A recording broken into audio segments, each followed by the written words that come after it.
आणि शिवसैनिकांच्या या उत्साहाला आता गाण्याची देखील साथ मिळतेय। शिवसेनेचे महत्त्वाचे नेते उदय सामंत यांची प्रतिक्रिया आली, आपण पाहूया।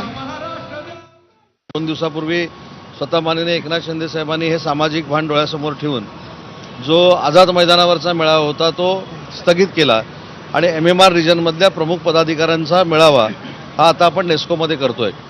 परंतु हा मेळावा जरी नेस्कोमध्ये असला तरी आमचे पूर्व विदर्भ, पश्चिम विदर्भ, मराठवाडा, खानदेश, उत्तर महाराष्ट्र या संपूर्ण भागातले जे शिवसैनिक आहेत त्यांनी या ठिकाणी येऊ नये। त्यांनी सगळी मदत, ज्यांच्या घरामध्ये पाणी शिरलेलं आहे, जे पूरग्रस्त बाधित आहेत त्यांच्या घरामध्ये दसरा साजरा व्हावा यासाठी मदत करावी अशा पद्धतीचे निर्देश माननीय शिंदे साहेबांनी दिले।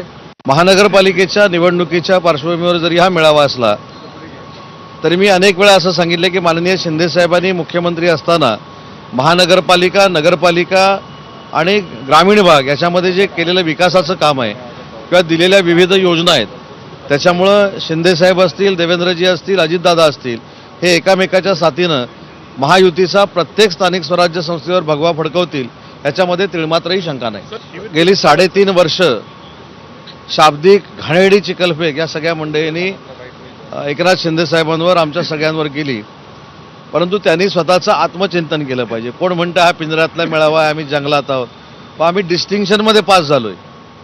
शिंदे साहेबांनी 80 जागा उभ्या केल्या, आम्ही 60 जागा जिंकलोय। तुम्ही नापास विद्यार्थी आम्हाला कसं काय शिकू शकता? त्याच्यामुळे शिवसेना ही वंदनीय बाळासाहेबांची शिवसेना आहे, धनुष्यबाणाची शिवसेना आहे। ज्या शिवसेनेनं हा धनुष्यबाण काँग्रेसच्या मांडीवर नेऊन ठेवला होता ती UBT सेना आहे।